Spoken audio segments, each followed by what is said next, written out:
Hello, everyone, and welcome to the first major calling in the United States here from Las Vegas. You know what? It's a perfect day outside weather-wise, but that's not going to stop us from staying inside all day long and playing a card game. I'm Tana Grace. I'm joined today by Armada. Armada, it's nice to see you. I'm super excited to be here. How about you? Oh my gosh, I am so excited to be here, to hang out, to look at people play cardboard squares down onto a table and beat each other up. It's going to be fantastic. Today is going to be amazing. Absolutely, and I got to say this, like walking through the hall yesterday and today, the excitement level is at it's just palpable. Everyone here is just excited to be here, compete, and to just have fun. I don't know if I've ever seen so many people have this much fun playing a card game in person. Goodness gracious. It was incredible. Yesterday, that pre-release event, that Tales of Aria premiere event was fantastic. It was packed. People were hyped.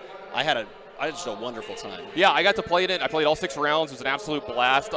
Everyone was saying, good games after all the games. They were super excited to play. There was 903 people playing in the event. Incredible. Yeah, I mean, people were putting photos up on Twitter. I was taking some videos myself. It was utterly amazing to see this because I'm not gonna lie, I kind of missed it. Yes, most definitely. It was wonderful to just be in community with other people, in like-minded. Like, we're all here to play the game. We're all here to have a good time with each other.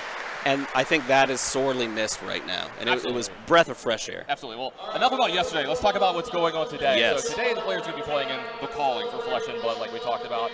And let's take a look at what they're going to be doing at the structure of the tournament and stuff like that today. So the tournament structure itself is going to be a little different than some of the ones that you've played in some other card games. Today we're going to be playing 7 rounds of Swiss. And they're going to play 4 more rounds of Swiss tomorrow. That's correct. And then we're going to cut to the top 8. Yep. Now, Armada, in a tournament of this size, which right now I think we've got about, I heard over 800 players. That number could go way up. We might have some last-minute intros. What's the kind of record you're looking for after 7 rounds of day 1 to make it into that day 2? Well, obviously, if you're winning out on day 1, you're not worrying at all about making day 2.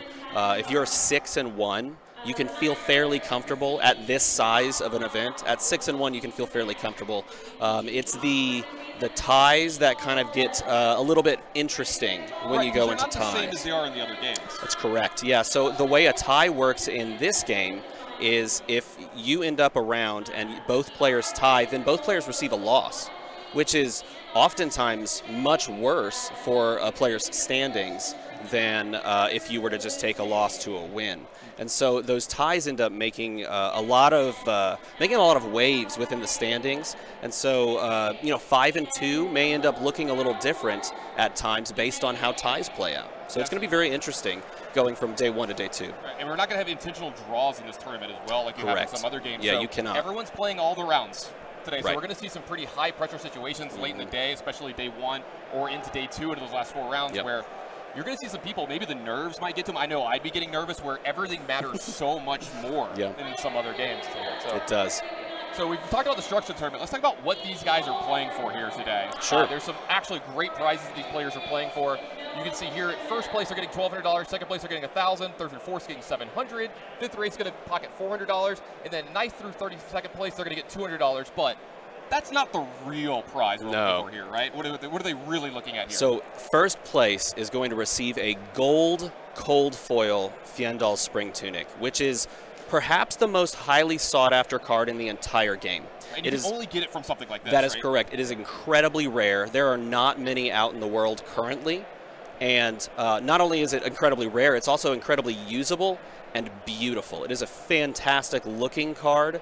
It is the epitome of class and prize winnings. And not only that, as a first place player, you're also getting a professional tournament invite to a major tournament like a Nationals, like a Worlds. So this tournament feeds into those other tournaments if you can place, as you can see, in first place or second place or third all the way through 8th place. Yeah, absolutely. So there's so much more here than just the dollar amount that's attached to it. In fact, that might be the lesser of the prizes that they're getting at this tournament. Yes, it is. Yeah, like you said, that gold foil tunic, it's kind of like a nice badge of armor too, as well. You're one of the only people who got this. You got it through this tournament, and it's not just the winner that's getting. Well, they get just the tunic, but the other players get a gold cold foil as well. They do, yes, and it could end up being something as powerful as the gold cold foil Arcanite Skull Cap, which is a very highly played card. I see it every deck list. Yeah, you can get gold cold foil in just about every legendary they've printed in so far, and all of them are beautiful cards, very premium, very rare, hard to earn and achieve, and it really does drive home the point of your accomplishment when you pick up a win or even a top 8 finish with one of these gold cold foil cards. Absolutely. That's what everybody here is playing for today. So we've shown the structure of the tournament. We've shown the prize support here, but let's talk about what they're actually playing today. What is the format that the players are playing in the calling today? So the format is the premier format for Flesh and Blood. It's called Classic Constructed. And Classic Constructed is a format wherein you are going to create an 80-card deck, not counting your hero. And when you sit down to play your game, you have the option to slim down that 80-card deck to 60 cards. Now, that 80-card deck is comprised both of your deck of cards as well as any equipment and weapons that you want to play. And so essentially you can think of it like having a 60-card deck with a 20-card sideboard of both cards that could go into your deck or other equipment that you think might be good in a matchup or another weapon. But interestingly enough, you could actually, if you wanted to, run more than 60 cards. You can run, and oftentimes several of the heroes will do this, you'll run a deck of 74 cards. And in Flesh and Blood, that's oftentimes better for you in the whole process of the game so that you don't run out of cards in the deck. And as you're going through this, you're building a deck with 3 copies of each card and 3 copies of each pitch value, which is the resource system within the game. Obviously, you're bound by your class as to what you can put into your deck card-wise, but you could also play generic cards. And every card is available because this is an eternal format. There are no rotating cards. There are only ever going to be rotating heroes. Unless you wanted to play a card called Drone of Brutality, which is the only banned card, and Go Bananas, which was a hilarious card that was printed and is wonderful for a completely different format and can be played in a different format, but not for Classic Constructed. All right, so we've talked about the format, we've talked about what they're going to be playing with. Now let's talk about these heroes that they get to choose from. There's quite a bit to choose from, but it seems to me like maybe some of them might be a better choice for today than some of the other ones. And I've got a couple notes written down here, and I've got kind of the results from all of the RTNs, the Road to Nationals events that have been leading up to this calling for the last, what, about 2 months? Yes. 2 months. And so, like, we've had a ton of these tournaments, a ton of results. We know about the top 8 percentage and the wins of almost every single one of these events. Right. Right? And so I've got to say, there is a deck to beat today. There is a boogeyman in this format. There is. It's going to be the hero Chane. And when we look at around the tournaments, I'm looking at this, it had 385 top 8s and 63 wins. Yeah. That's more than most of the other ones combined. It is. So I expect to see a lot of that deck today, and I see a lot of the best players playing it. But you were telling me before this that you think there's definitely some choices you can make where you don't have to play that deck, and there's a good chance that you can win not playing that deck as well. Sure, and we should talk about the deck for a moment. The reason Chane so far has performed so well is because of his latent ability to just get value out of large-scale turns, right? So his ability allows him to both make soul shackles to give attacks this keyword called go again, which allows you to play multiple attacks in a row, but it also gives him access to the banished zone, to play cards from the banished zone. And so in general, it's a very powerful hero that, if allowed to go late game, can just provide more threats than your opponent can literally deal with in a game. And so this is why he's performed so well, so consistently at these Road to Nationals, is he's just able to do so much more in the late game if allowed to get there. But there are things in the meta that can challenge that, and we've seen a couple of those pop up very recently. Things like Bolton have been very popular as of late. Things like Katsu as well. Katsu's a mainstay of the format since the very first set ever released. Yeah, exactly. Let's go ahead and talk about Katsu for just a moment, because that's one of the more interesting heroes for me. So with Katsu, there's 2 different ways you could take your deck. You know, we're seeing some of the more combo variant where they're trying to kill you as quickly as possible, play a whole bunch of cards to the chain, and then go search out a specific card from their deck and try to, you know, overwhelm you that way. Right. And then there's another form of the deck that is way more reserved. It's playing way more defensively, and that's the deck that a lot of people think is the deck to foil Chane. And it's the defensive version of Katsu that is generally trying to go to fatigue. It could be. Oftentimes we've seen, or really leading up to this event, we've seen a shift, a fundamental shift from which was very early on, control-style Katsu. It was called Turtle Katsu, where oftentimes, like you were saying, you try to take it very late game, and you punish the opponent for, taking all of these attacks. You block all of those attacks very efficiently, and then you punish them with your harmonized Kadachis, which is the ninja weapon of choice. And that deck was very popular early on, but we started to see a shift into the aggro Katsu that you described, and I think partially because it can provide a threat towards Chane very early on and perhaps slow down Chane players enough to allow them to just cheese him out all the way out and pick up a win somewhere in the middle of the game. I'm glad that you brought up that we're kind of moving towards the aggro, because I've seen that the aggro decks have kind of becoming more to the forefront lately in the last few weeks, especially in Europe. And it's the other deck that you mentioned, that's the Bolton deck, and specifically Bolton Sabers is the deck that I want to bring up, because I think that's my dark horse to win this weekend. Like, if I had to pick a deck, like if you're like, Tannen, pick a deck that's going to win this week, I'm like, the choice has got to be Chane. Just the numbers, the empirical evidence shows you that it's the best deck in the format. But I think in the hands of a right player who really knows what they're doing, that this Bolton Saber deck can really do some stuff that people aren't ready for, because that's the biggest thing. Is the deck it's kind of becoming more known. There's been some YouTube videos out about it, but there hasn't been that many big events lately, and so this deck's relatively new, and it can 30 someone out of nowhere in one turn. And not only that, when he plays the combo, whenever the Bolton player actually lands their combo, it's a very much a combo deck. You're trying to set up this huge, incredible turn that your opponent just can't deal with, in a lot of ways kind of like Chane. And when they actually launch the combo, they are both dealing you damage and also gaining life back at the same process. So the swing in life totals is incredibly exciting to watch, and it's incredibly fun to play. If you've never played the Bolton Sabres deck, I highly recommend that you go and play it, because it's fantastic to land the combo and just take. It's fun to play, but the first time you play against it, it's not so much fun. Well, oftentimes you may not know what happens. Exactly. It's like, what is going on? I'm just winning, and then they, all of a sudden, out of nowhere, just come at you. I had somebody do it to me the other day, playing against the deck, and I had no idea that this was a possibility the deck could do. And they went very slowly for me, thank God. So I got to kind of see it all pieced together. The combo pieces go through, and then, turn by turn, go through all the attacks for me. And I was like, about halfway through, I was like, wait, I'm just dead, right? They're like, yeah, you're just going to die. Now, we talked about these. These are probably the 3 top decks, or some of the 3 top decks we're going to see this weekend. What else are you expecting to see that the players choose to bring this weekend to kind of, break that Chane meta? And, are there other decks that you think maybe might be a dark horse weekend that we don't expect to see? If we're talking dark horses, I think the darkest of horses would be a Kano Wizard player.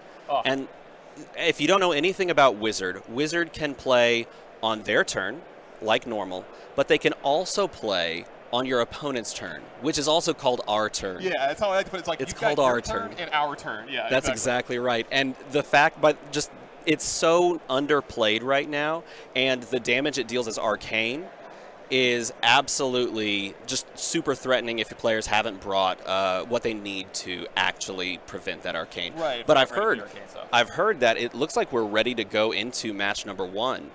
So I think let's go ahead and jump over to match number 1 and take a look at what we've got on the docket today. Awesome, absolutely. I think it's got the final number, the tally. It looks like we're going to have 750 players registered for the tournament here today. So do you think that X1 record is going to hold day 1, or do you think maybe some of the other records might slip in? We might see a few 5 and 2s slip in. We may see like a 5-1-1 also, depending on how the matchup breaks down. But it looks like for round 1 we have Dante Delfico against Nick Gabler, and it looks like Dante is playing Chane. So we've just been talking about Chane, and Nick is playing Bravo, which is the Guardian hero from Welcome to Wraith. And oftentimes what could very well be a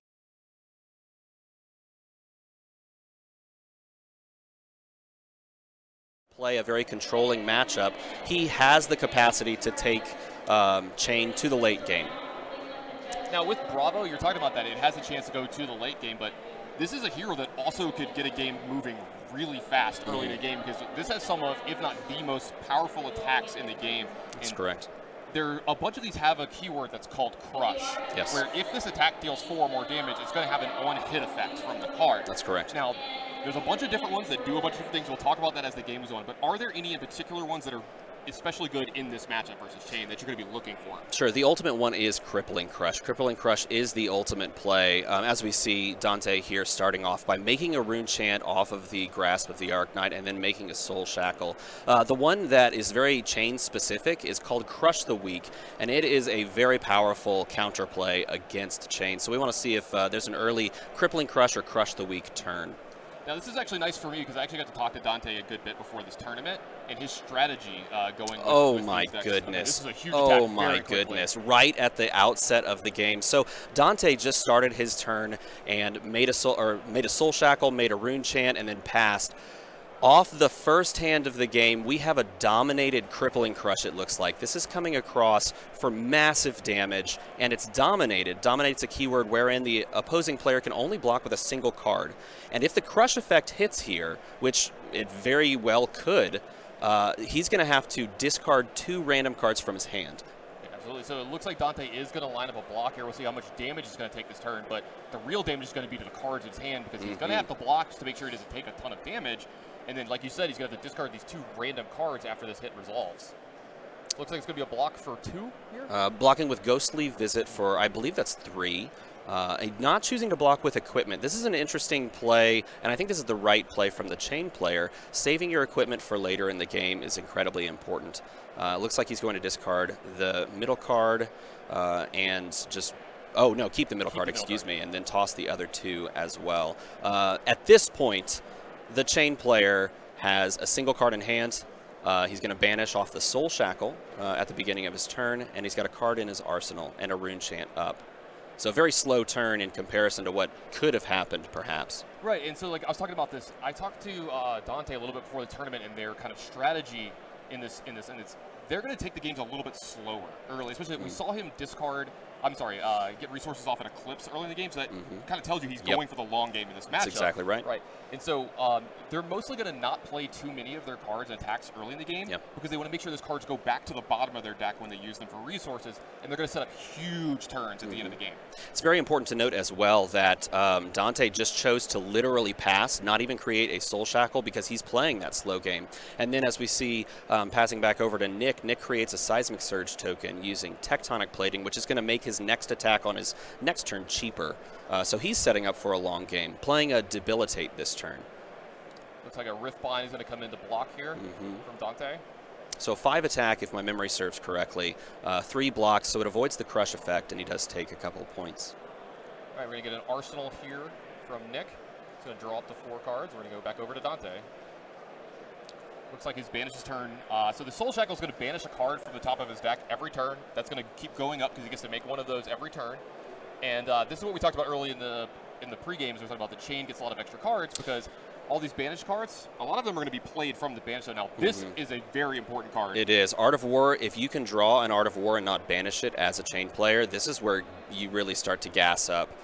He's choosing, so Art of War gives you the option to make 2 choices, and he's choosing to banish a card to draw 2 cards. So he's drawing 3. Yes, so essentially he banishes a card, draws 2 cards, and then he's going to most likely choose +1, and it does look like he's choosing to put +1 on every attack he plays this turn. So this is going to be the first time that we've really seen an attack out of Dante, and you're going to see the real power of the Chane deck, because a lot of it's going to be beefed up, especially with the cards like Seeds of Agony going to be beefed up here. More arcane damage is going to come through. Most of these spells are going to be buffed up. But this Seeds right here, I'm sorry, this Rift Bind here is going to be pumped by all of the spells, counting them, plus the effects from the spells themselves. That's correct. So this Rift Bind is looking at that Seeds of Agony, and it's getting a buff from both Art of War's effect and then its own effect, which looks at what non-attack action cards were played. And so this is most likely coming in for 3 +1/+1, and then also plus a Rune Chant, which is arcane damage, plus a Seeds of Agony, which is providing arcane damage as well. For maybe some of the newer viewers at home, just so you know, arcane damage is like non-physical damage. You can't block it with cards from your hand. Some of your equipment might let you block it, or maybe something else like that, but it's kind of like a spell damage is going around that you're not getting attacked by. That's correct. And it looks like he's choosing no block, or he's pitching to use some sort of an effect. Perhaps he's pitching to play a defense reaction of some sort from his hand or from his arsenal zone, which, by the way, the arsenal zone is down below the hero that it connects to, and those arsenal cards cannot be pitched for resources and cannot be used to block as well. They can only be played from arsenal. Yeah, so you kind of get to put something on layaway, you know, just get something a little bit later for yourself here, but it's something that you can only play as an attack, generally speaking, from the game. You see you got another card getting played from Dante here as a card from Banish, and again, this is a strategy you're going to see from the Chane decks early. They're going to try to fill up their Banish zone as much as possible, cast their cards from it, and then use the cards from their hands for resources, because when the turn ends, you're going to see this here, the resource cards that were pitched are going to go to the bottom of the deck, and he gets to utilize those again later in the game, and he's going to be setting up for that late game. In fact, very soon, and you might see him doing it here, he's checking to see which order he's putting them in. Very soon, I think you'll see Dante pick his deck up and start counting it at some point in time to make sure that he knows kind of in the dense area of what's going to be what late in the game. Yeah. Great Chane players are very good at stacking their deck in the correct manner, and this is one of the great things about this game that you can do is if you pitch multiple cards on a turn, you can select which ones will go in what order to the bottom or top of the deck. And it's a really fascinating way to kind of know exactly what's coming when it's going to be coming. It looks like we've got another attack here lined up from Nick Gabler, another card of Crush. So slam down a yellow disable, which is going to steal that arsenal card if the Crush effect does go into play. Yeah, no Command and Conquer needed here. In the Bravo deck, they've got their own. They do. They both have that and Command and Conquer at their disposal, which is very cool. So let's see how he chooses to block. It's going to be interesting to see because you do, in this moment, you do want to probably keep your arsenal as the Chane player. And as you go, it looks like he's going to use his Skullcap to do so. So blocking with a card from hand and blocking with Arcanite Skullcap means that he doesn't have to lose too many cards from his hand, and it also doesn't have to worry about the Crush effect here. So he's going to put a counter on the Arcanite Skullcap, which is a good thing too because he was actually at less life in this moment, and so that Skullcap blocked for 2. Yep, and we're going to go back over to the Chane player here. He's going to banish 2 cards on top of his deck, and one of the more powerful ones to banish at any point in the game, especially late game, is another Riftbind here. This is one we talked about 2 turns earlier. It's going to count all the other non-attack spells that he plays turn and buff up a ton of power here. So looking to possibly have another big turn out of Dante here. Starts by making a Soul Shackle so that he can play the Ghostly Visit red, which is coming in for 4. A fantastic, great break point in this game because threatening 4 damage, most cards block for 3. Most class cards in this game block for 3. So if you can threaten 4 damage, you are basically telling your opponent you're either going to take 1 here, blocking with a card from your hand, or you're going to have to block multiple cards from hand or somehow use your equipment. And so, yes, that's correct. And so, in doing so, you're attacking this breakpoint in a really fantastic way. Looks like he's creating a rune chant as well. Going to pitch for some more resources here. He's going to follow up with his arsenal card here, and that is a meet and greet. Okay, interesting. So meet and greet is interesting in that if your opponent takes arcane damage prior to meet and greet, you know, basically coming into play, or at any point, really. So in this moment when that rune chant is attacking, meet and greet will get go again by itself. So in a way, this turn could be shut down if he can block this rune chant point by pitching a card and triggering his null rune boots. Yeah, that would be huge because that Riftbind is still sitting there and he needs another go again. He needs another action point to be able to attack with his Riftbind if that's something that Dante wants to do. True. At this point, if he doesn't end up playing this Riftbind, it will sit in banished and it will deal him 1 point of blood debt damage. And that is that's the mechanic for shadow heroes. And he does look like he pitches a red pummel from his hand to stop the rune chant damage. And it will look like the Riftbind will sit and deal him a point at the end of his turn. Yeah, it looks like some blocks happen from the equipment as well, so some warn counters going on those as well. And I gotta think, how do you feel as the Chane player when they block with a card like Pummel? Because you know that now that's not hitting you in the face of one of these huge crush attacks the next turn. Obviously, if they block with a Pummel, that's a fantastic win for you because you don't have to worry about it anymore. In that instance, when he pitched it, it's very interesting to kind of memorize that moment in time because you can start tracking when you think you might see it come back again. And this is a game that is going to go long. And here is a huge play from our Bravo player. This is a Command and Conquer. This is a really good card, one of the most ubiquitous cards in the entire game. If this does damage to Dante's turn, it will remove that card from Arsenal from him, so essentially stealing a card from him as well as doing the damage. That's correct, and it oftentimes just requires a 2-card block from your hand. The other option here is to block with Carrion Husk, perhaps the most powerful equipment ever made. And it looks like we get 1 Skullcap block, and he loses an Enlightened Strike to the block and a Seeds of Agony. And the Seeds blocks for 2, so that's why he had to chip in the Arcanite Skullcap so that he could keep his arsenal intact. Huge cards getting pitched from both players here this turn, but like we talked about, Dante is going to actually, keep getting some extra cards here. So that's a big banish. Oh there. My goodness, that was a big miss. So he banished 3 actions that can't be played from Banish Zone. So basically, he just lost 3 cards from his deck, and several of those were very good. One of those was a really interesting card you don't see played a ton in Chane, which was Whisper of the Oracle, a card that when you play, it's a non-attack action card. When you play it, you get to look at the top card of your deck, or top cards of your deck. And he's doing exactly what you were talking about earlier. He's picked up his deck. He's counting the cards to see about how many cards he has. And they do this because they can keep track and keep precise math on Soul Shackles, which are banishing at the beginning of turns. Now, I'm not going to pretend to say that I actually get this and could do this myself, because I kind of go cross-eyed when I try to do it. My brain just explodes. But I heard him try to explain it to me. He says, moving into Shackles 4, 5, 6, 7, and 8, like when the game really starts to get late. That's when it's important, because you can start counting in essence of 4s or 5s and see where your deck's going to be. It's exponential, the amount of banishing that you're doing off the top.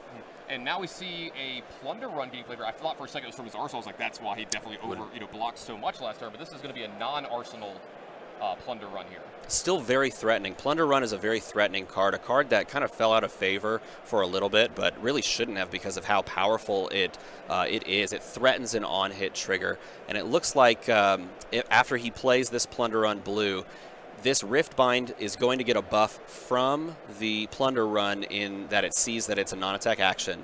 So this one should attack for, it looks like it's attacking for 3 currently. And he's going to get a block from a Command and Conquer. Very interesting. Yeah, with an Arsenal card, that is you committing to keeping your life total as high as possible. And then coming in with Nebula Blade, there was a non-attack played, so this is coming in for 4 and threatening a Rune Chant on hit. So if this connects with the opponent, it will create a Rune Chant token.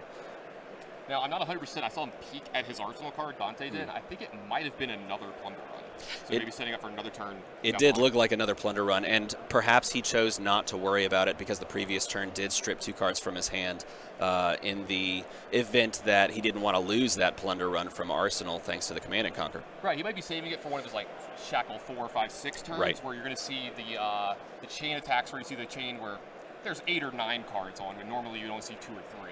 We have another Crippling Crush just coming in. It's a straight Crippling Crush, so this can be blocked with cards from hand, which is very, very good for the Chane player if you choose to block. This may be, we're starting to get into the range of perhaps you use the Carrion Husk to soak up some damage.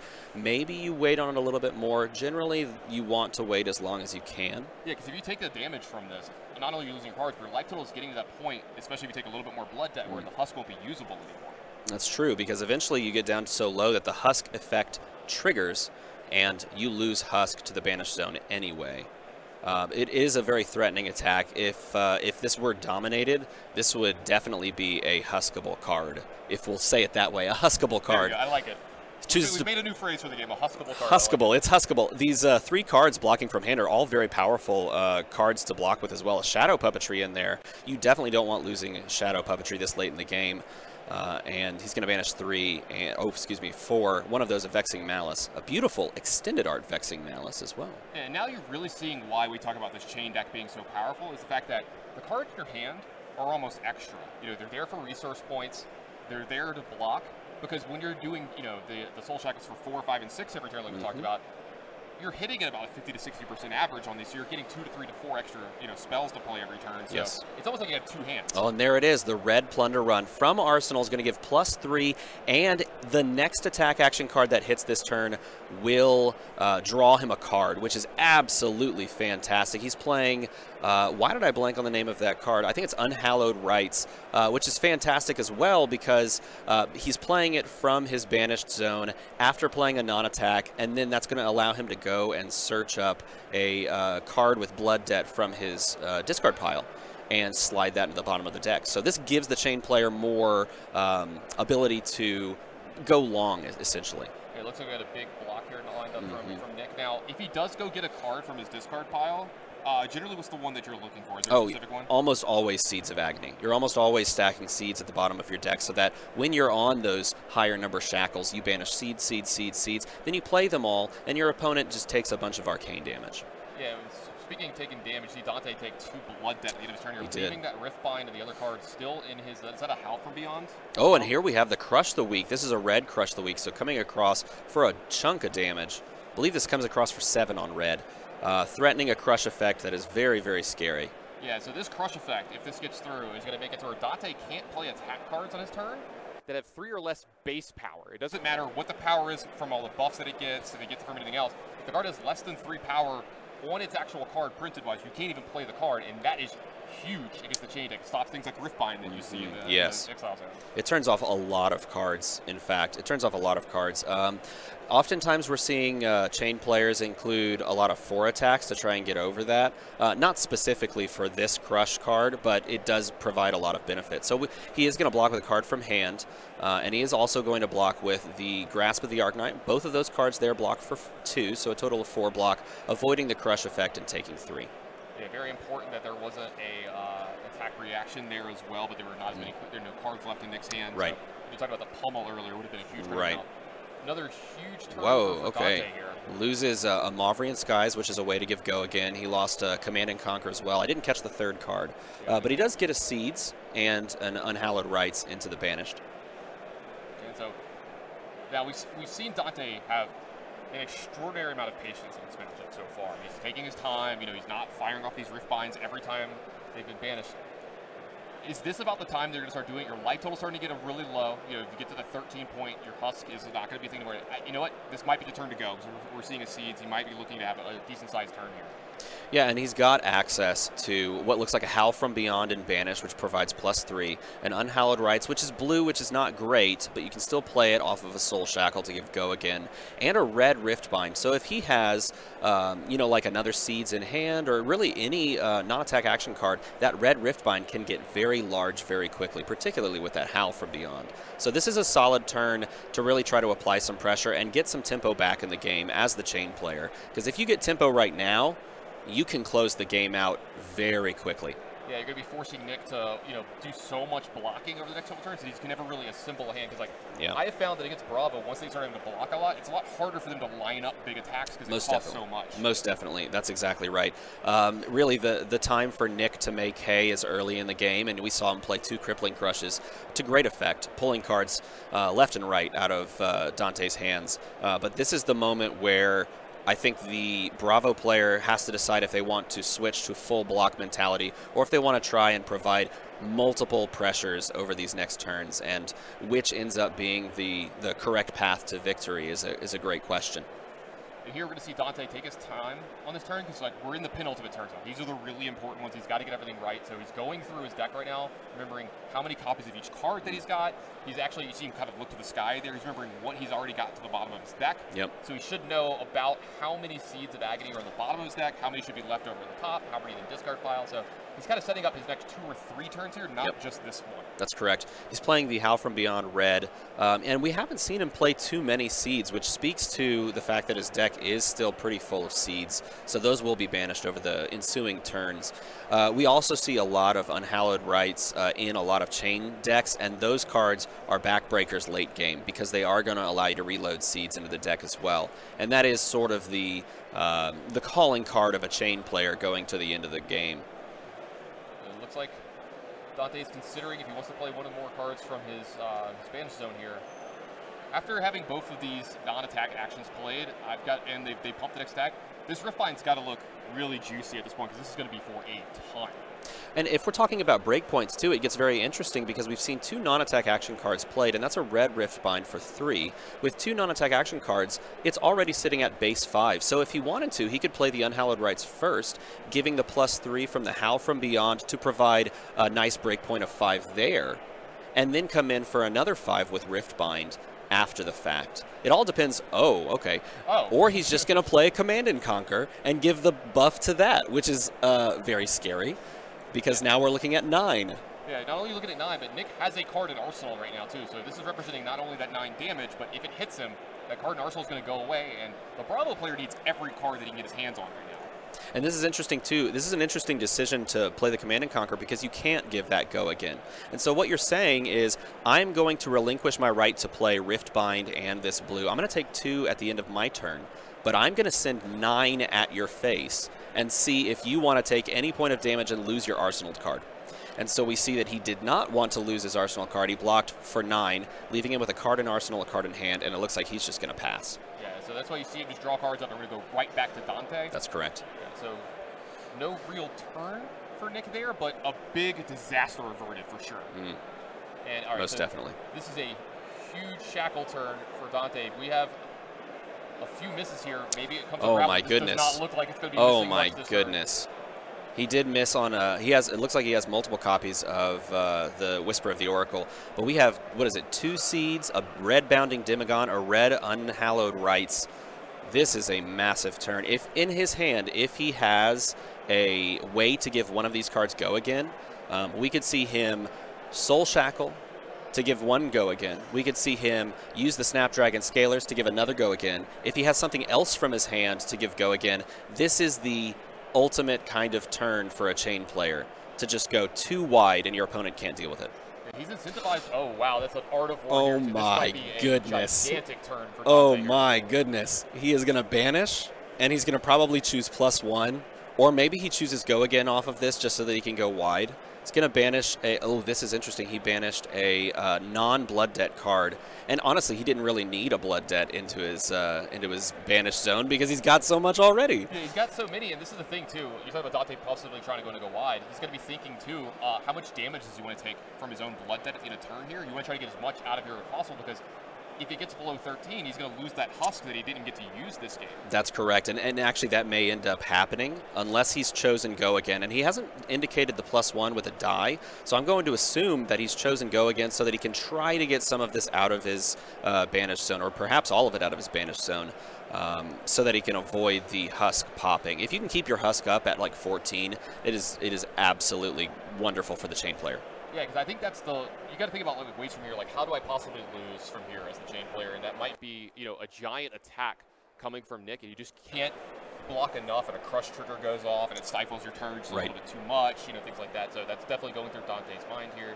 You're seeing him take his time with all this stuff because, as you said, you know, we've seen him count his deck over and over again. You're seeing the density of the cards left in his deck, how many seeds he's going to have left, how many big rift binds he's going to have left, because he sees the finish line here. Yes. He's just trying to get there.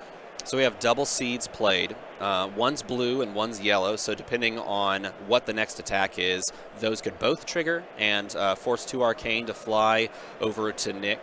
Or one could trigger this time, one could trigger on the next attack. It depends on what he chooses to play next, because you can actually split those up. The triggers for if the attack deals damage are different based on what the pitch value of those cards. The yellow is looking at 1 or, I believe it's 1 or greater is the better way to phrase it, and the blue is looking for 0, or 1 or less, I believe.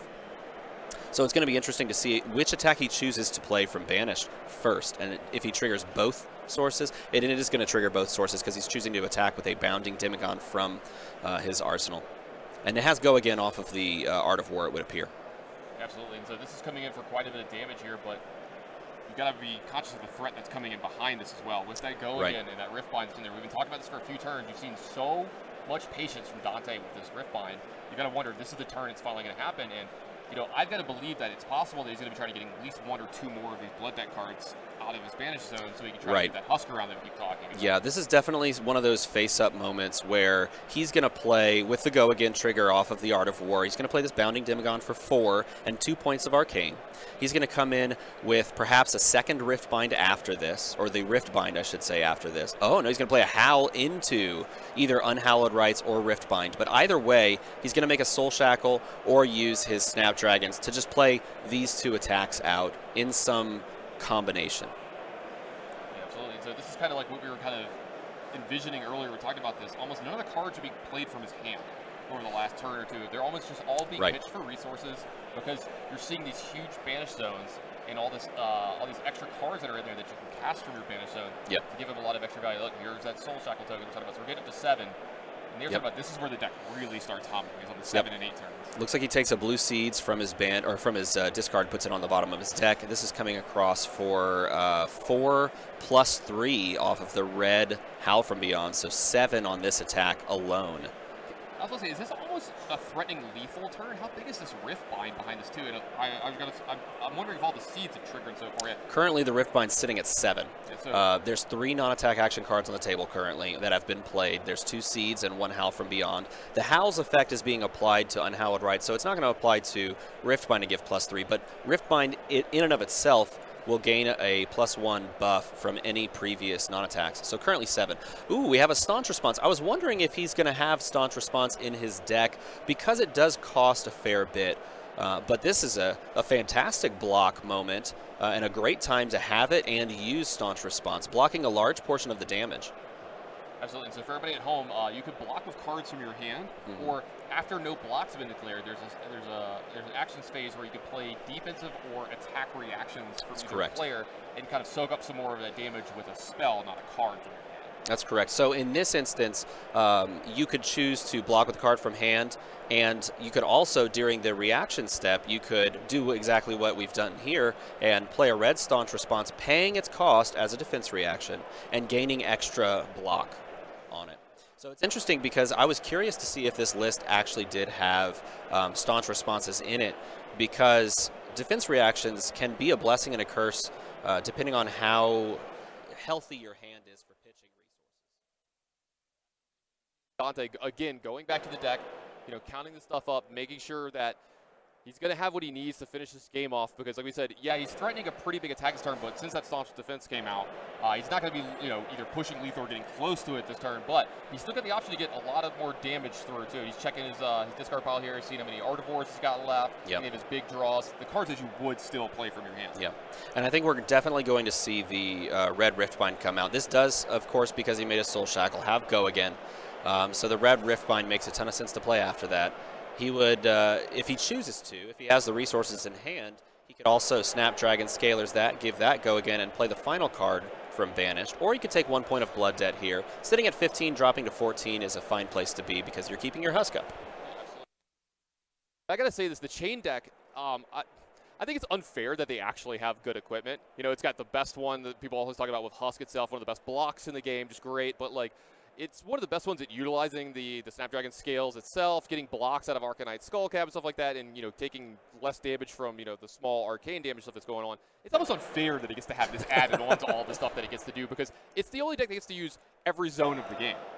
It is, yes. Even the Grasp of the Arknight blocks for 2, and sometimes early game you make a Rune Chant off of it. By the way, this is an interesting thing. He has already played these seeds, and technically they are in the graveyard for play purposes. We leave them out there so that it's easier to count buffs on Riftbinds, for example. Oh, and we see a red Sink Below. And he's choosing not to play the red Riftbind, which is very interesting. He chose to keep the red Riftbind, perhaps for a huge threat later down the road. As you said earlier, he's not threatening lethal, so now he can threaten lethal later. I gotta think. I always see this attack from Athreos. I have got to believe that we've seen him count his deck so many times that he is really, really planning for a very, very specific turn. Going up at the next turn or two, 8 or turn 9 for Soul Jack, it's going to be one of the bigger Riftbinds we're going to see on the day. Yeah, it could be. It very well could be. So it looked like he was pitching to attack for 4 with Anathos. I'm curious if there was a block there that we just missed.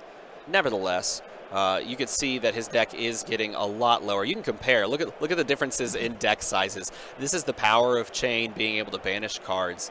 His deck looks like it's in the 20s, maybe less. And you can see Bravo has still a full retinue of cards. Absolutely. If Dante does not kill Nick this turn, he's going to get through his entire deck in this game. But that's kind of normal for a lot of these games of Chane. It is. Chane oftentimes will churn through his deck, particularly in a matchup like this, because this is a controlling matchup. Bravo's goal is not to kill Chane necessarily in the early game. Though if you can, you're obviously happy. He is going to pitch here and attack with Anathos. The play here that we can see he's clearly making over the long term is he's applying pressure early, and then as the game goes on and those Soul Shackles tick up, Nick is slowly but surely shifting into a complete turtle up mode, blocking things out, trying to avoid large damage scales. Yeah, so we saw a couple of those huge attacks from him early. We might not see another one of those this game unless it's actually threatening lethal against the Chane player, because he's going to make sure he doesn't die on the swing back in a lot of these turns. I would honestly be surprised to see him play another large crush effect at this point in the game. If we do, it could be that you know, there's just a giant whiff on banishes, or that, you know, there's no cards left in the deck at that point, if you can make it to that point against a Chane player. So we'll see how that plays out towards the end of this game as we kind of go into the final few turns. This is really coming down to it. And I think Dante's still considering whether he wants to block here or not. Do you think he's actually thinking about possibly bringing the Husk out finally because his life total is so low, or is he maybe thinking about blocking from his hand? I think this is a fine time to use the Husk. It's not obviously the most necessary Husk target, but when you have this amount of control, you know, over the tempo of the game as you're going into Soul Shackle 7 or 8, depending on if he chooses to use it, which you probably will, this is a fine time to use the Husk. Just throw it down there. Don't take a card from hand. Have a full card, just a full grip going into turn, so you can pay for whatever you want. Depends on the cards in hand, too. Really, see, depending on what he has in his hand, what he actually can play and combo together. Right, and that's what Dante has to be thinking about right now, right? Is he's going to be thinking about how many resources do I have in my hand. Every block that I make is going to be taking resources from me on my next turn, and that might stop me from playing that one last thing that I need to deal, you know, the last 18 to Nick or something. Because with that Riftbind sitting there the whole game, we've seen how threatening it can be. And yes, this is a huskable card. It's huskable. That's huskable. That got husked. And so now that Husk is in the banish zone, it will deal a point of unavoidable blood debt damage at the end of every one of the Chane players' turns. It's just going to go. So we do see a Shadow Puppetry gets banished, a Red Plunder Run got banished, and it looked like a Red Meet and Greet as well. But at this point, you don't really care about those cards. You're looking for anything that can go into banished, that can be played from banished, and how to stack up large-scale turns. Absolutely. And so we see 3 cards left in Nick's hand to defend with. And if it's a defense reaction, he could play the card from his arsenal. So he's going to have to turtle up, like you said, these turns, because these reveals from Dante are getting very, very threatening, and they're just going to keep being more and more over the next turn. So we've seen Dante be so patient, but you got to believe either this turn or possibly the next one are the ones where he really starts to spring the trap. You know, only 3 cards in Nick's hand. You got to wonder, you know, what's his range here? Like, how much could he possibly block? Is there a staunch defense there? Because that could really throw the math off this turn than just normal defenses. Right, and honestly, at this point, looking at the banish zone, this looks like one of those turns where you're not necessarily going to play giant attacks, except a few of those Riftbinds could get very large depending on these seeds. But you're going to just play a lot of them. And against a very go wide strategy, things like Staunch Response are actually bad because you have to pay for the effect, which means you have to lose a card from your hand that can't be blocked, or that can't be used to blocked. So here he's going to play Shadow Averser, and he chooses to banish a card, which was a Seeds, from his hand, giving this go again. It's a very powerful card because you can have it to pitch in your hand. You could have it to play from Banished because it has the ability to be played from Banished. And it allows you to enable banishing things from your hand that you would want it banished, like Riftbind. Here he banishes a Seeds, which is a fantastic target as well. Yeah, you kind of get like the whole buffalo with the card here is what I like to talk about. You know, you're getting the max amount of value. It's kind of like you would see with Art of War, where it's like, oh, you could banish a card from your hand to draw 2 cards. Well, I'm actually drawing 3 then when I do that because I'm putting a card to banish that I can play later. Right. Same thing here with Shadow Averser. Right. Yeah. It's Art of War is a fantastic card in this deck. It's perhaps the best deck for the card, and the card is a fantastic card in general. It kind of tells you how powerful that card is. It's in almost every deck. You know, it's in a ton of the decks in the format. But then there's this deck where you're like, well, this is the deck that it's best in. It's like, again, why does it have to be Chane? Like, why does it always get all the best toys? Yeah. It's interesting. I wonder if he chose to not block with a card from hand or not block with a piece of equipment.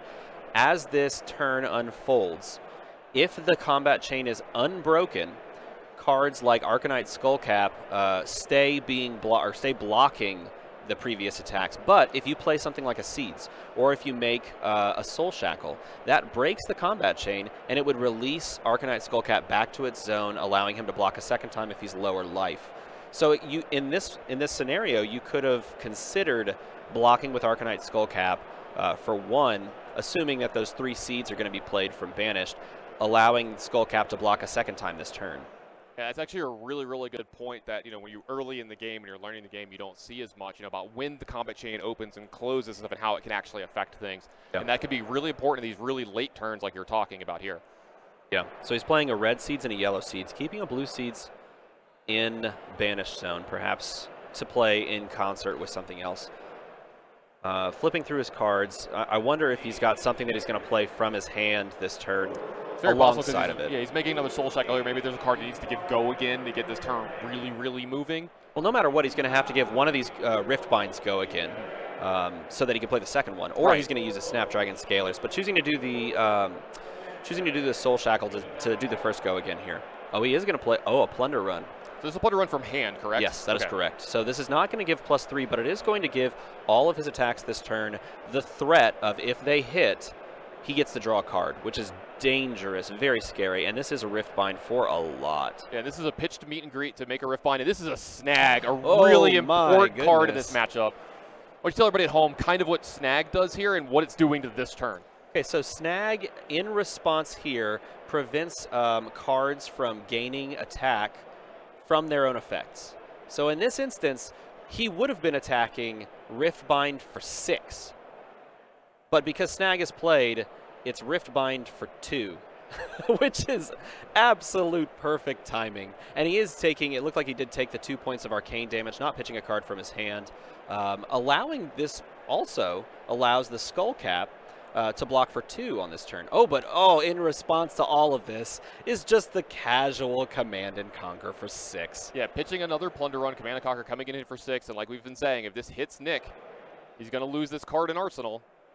And that's been there for a long time. I wonder if that's a defense reaction that he's just been saving, or if it's something like Sigil of Solace, which gains 3 life as an instant. And in fact, oftentimes that is a great play to threaten something that's face down in Arsenal, keep it around for a long time, and then in response to something like Command and Conquer, okay, you're going to blow this up, that's fine. I'll just gain 3, play it as an instant, not pay for it, and laugh all the way to the bank.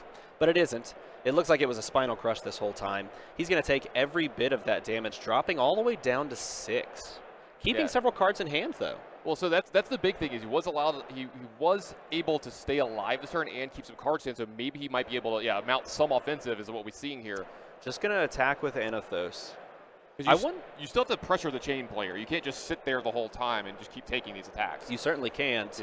Yeah. It's at this point, though, it's just very difficult to pressure the Chane player because their hand becomes their banished zone, and their hand of cards becomes their resources for the banished zone. Looks like he's just going to take 4 here.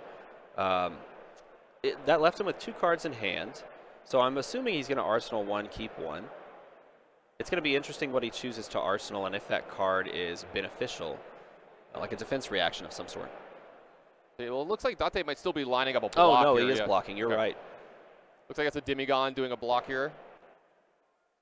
And there is going to be an Arsenal set up from Nick here. He's going to put his weapon back, kind of clean this all up, draw up the 4 cards here.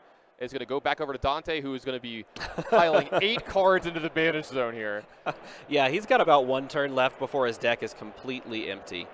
The 2 invert existences are very intriguing in this matchup particularly, because invert existence is an instant that deals arcane damage by banishing cards from your opponent's graveyard. And I believe it's 2 per, if you can banish a non-attack and an attack action card, it's going to deal 2 points of arcane.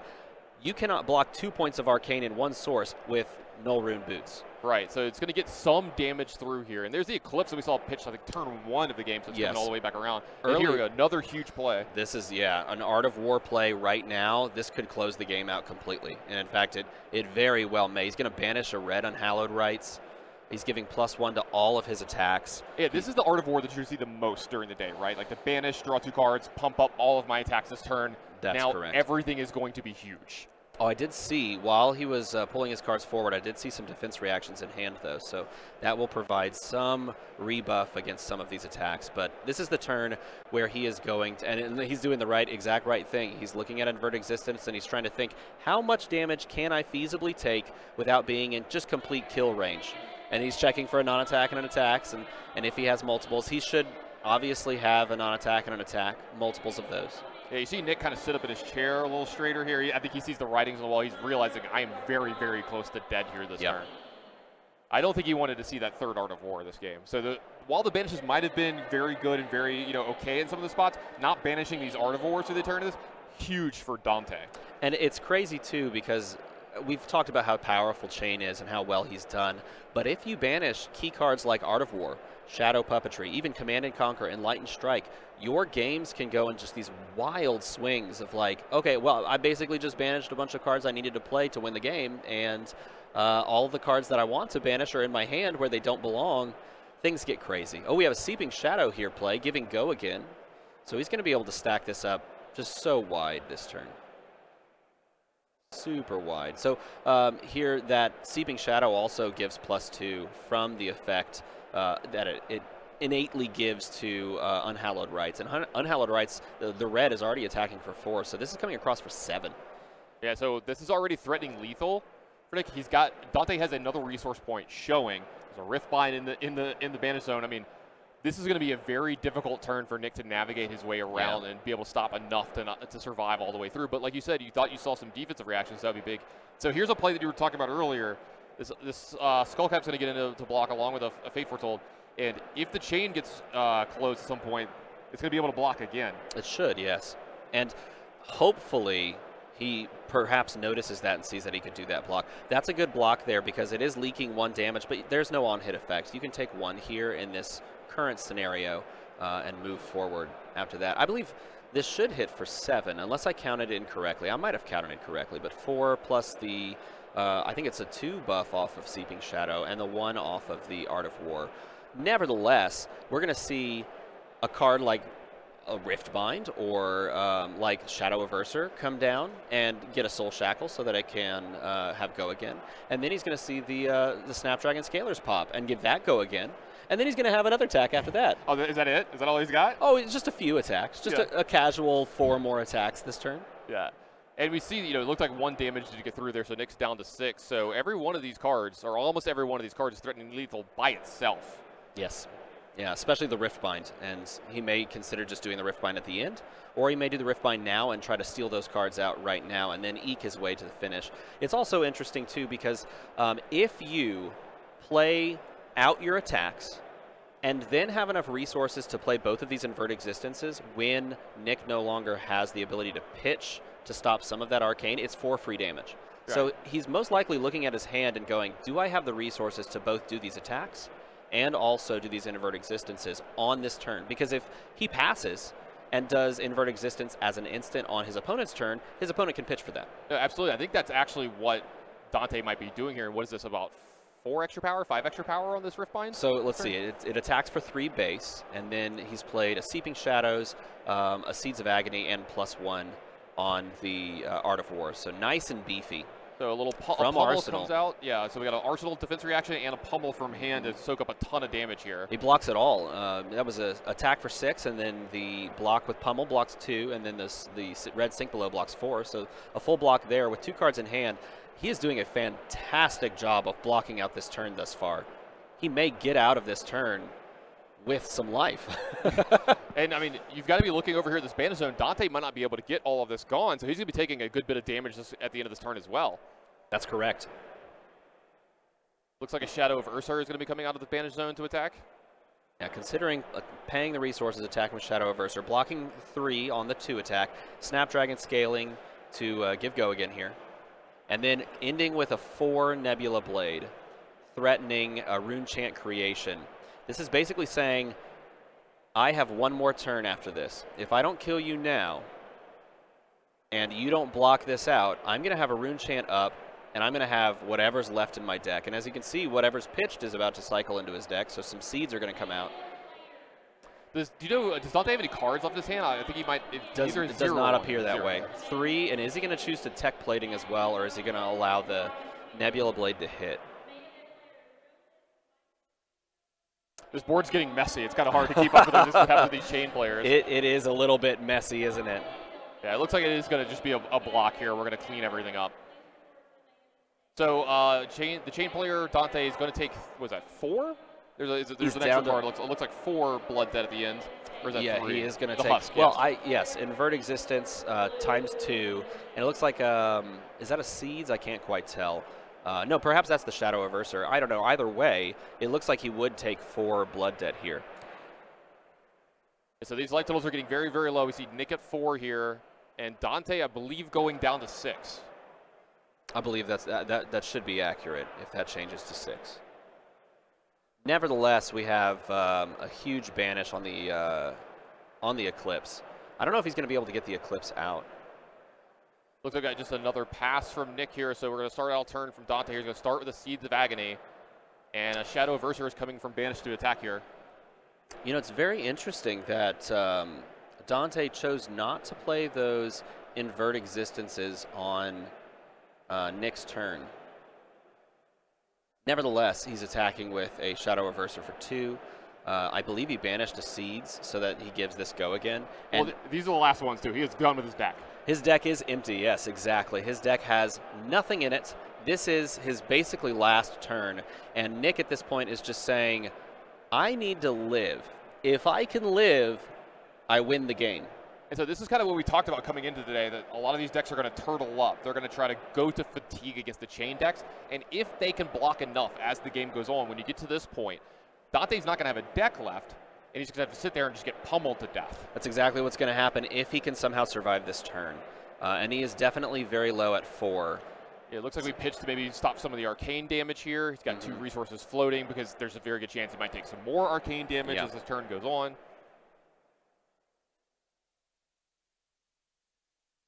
Looking like he's going to choose to block with both of his equipments, blocking for 2. Stopping all of that arcane and stopping all of that physical damage. So we got a little question here going on. And then it looks like he's going to be... Oh, maybe perhaps he's just blocking with 1. Yeah, I think the other one might have not been able to block any more defensive value, right? Like it already had a... well, it had a 1 counter on it. He would have been able to block with 1 more. Now it looks like he had just misindicated that it had blocked for 2 earlier. The die had been on 1, though. It's curious. Nevertheless, he can block with just 1 block on the Skullcap, being less life. And it looks like the turn is going to continue going forward. Probably just calling a judge to double-check anything that they feel worried about. Yeah, it's a good thing to do anytime there's a question going on, you're not sure what's going on, maybe involve one of those. Absolutely. So it looks like we do have a block from hand on the Shadow Averser. So you're seeing Nick really, really incentivize not taking any extra damage whatsoever this turn because he's worried about the fact that he has to stop arcane as well, so he can't take any extra physical damage this turn. Yeah. It's going to be a very interesting finish to see if he's going to try and close the game out with the Invert Existences ×2. And if he has another attack or not, because he's still got a seed sitting around. With the fact that not playing multiple seeds here, unless it wasn't going to trigger off the Shadow Averser, you're going to believe maybe there's another attack coming here. Sure. Oh, he's definitely going to try and slam down something. It's interesting because if you're looking in your Banished, he doesn't have a ton of attacks left, right? He has Eclipse, though, and if he can manage to pull the Eclipse off, then things get very, very interesting going forward because he's going to create Urser, the Soul Reaper, which is a token. Right, and it does ungodly things, and you have to do 6 cards from your Banished zone to make that happen? In order to play Eclipse, you have to play 6 cards from your Banished zone, and that is a very tricky, tricky feat. Nevertheless, if he can actually pull it off, he's going to create a 6-attack token, which could be a way out if he can't close the game out this turn. All right, looks like a couple more resource points, and here come the Invert Existences. So the resource points are sitting on Nick's side. He can block a little bit of this with some of his Arcane Barrier and some of his equipment here. He's going to banish a non-attack and an attack, threatening 2 points of arcane damage. One of those was blocked, so Nick goes down to 3. And this is 1, 2, I think 3, 4, 5 cards from the Banished zone at the same time. I think this is a chance we might see Urser if the game doesn't end this turn. That's right. I can't recall if the Shadow Averser was played from Banished, but if it was, then yes, this would be the 6th card from Banished. If it was. I'm actually excited about this. I've never actually seen Urser in play. An Urser will close the game out, most certainly, because not only do you get this effect to actually create him, but then you can attack for 6, and oftentimes that's just the way to win. It looks like he is playing Eclipse as an instant, creating Urser, the Soul Reaper, and we'll see if he can somehow block 6. creating a Soul Shackle up to Soul Shackle 10, and playing a red meet and greet from hand. This does have Go Again attacking for 4. Looks like the arcane damage is going to get blocked with that floating resource. Yep. And no cards in hand, so this is literally it. Can he avoid taking 4 plus 6 and still having life left? It looks like the answer is no, and comes across with the 6 for the finish. But it was down to that. Yeah, Nick is going to, I'm sorry, and Dante is going to win this game. Nick's going to fall to 0-1. Dante's going to move to 1-0. And I've got to say, I was very surprised by how well the Bravo deck did in this matchup, especially with all the defenses it was doing in the middle games. The blocking was great, but I think this was part of a master class from Dante on how to play your deck when you know you're going to be going long. Yes. It was very well put together. You could tell as that game finished that he had been planning the entire time, even from turn 1, pitching the Eclipse and setting up the bottom of his deck. His goal at the end of the game is going to be to play those Invert Existences while the opponent's already low life. They can't stop the arcane damage. They're going to take some arcane on that last turn. Even in that last turn, he was able to play meet and greet with Go Again because arcane had already been dealt. And in the game with an Ursa that comes across for 6, which is just too much in that late game. There's just no way to deal with 6 at the end of that game with the cards in hand. Yeah, absolutely. I love that we got to actually see an Ursa token. Again, I've never actually very cool. seen it. Yeah, so really cool. You know, what a way to start this calling off, right? That is a fantastic game to kick things off, to allow us all to see a game literally go to no cards in deck for a Chane player, and to just get there by creating an Ursa the Soul Reaper off of an Eclipse. That's a fantastic game number 1 to start us off this calling season. Yeah. I thought Nick played great in the Bravo deck. A lot of really good attacks early to kind of really threaten some stuff. Really good blocks. I thought he played his Arsenal really well, besides the turn where I think that might have been one of the turning points in the game, is that he had an attack action in his Arsenal that kind of just sat there for a few turns, and it kind of got stranded, and that was a big problem that happened. But we talked about this going in. And the main way people have been trying to beat Chane is fatiguing it, getting it to those late games like we saw where they have no cards left and they run out of things to do and they just can't get over the finish line. Yeah. And you saw Dante from turn 1 playing around that. Like you said, you mentioned this, I think the most important part is pitching that Eclipse turn 1. Sure. So I'll be super patient with Riftbind. I mean, we saw the same Riftbind for, what, 4 turns? Something like that, something crazy. And not only that, he was also choosing at times on certain turns not to make a Soul Shackle. Slowing the game down intentionally because he knew that in that matchup he was going to go to decking. No, absolutely. And if he went too fast, that would have happened 1 turn earlier, and the Bravo player would have been able to block out. Yeah, as you saw, he had defense reactions. So great way to start off the calling here in round 1. We see Nick falling to 0-1 and Dante going up to 1-0, starting his turn out just like he wanted to. So a lot of great action coming for you guys later. Make sure you don't miss it. Don't go anywhere. We'll be right back.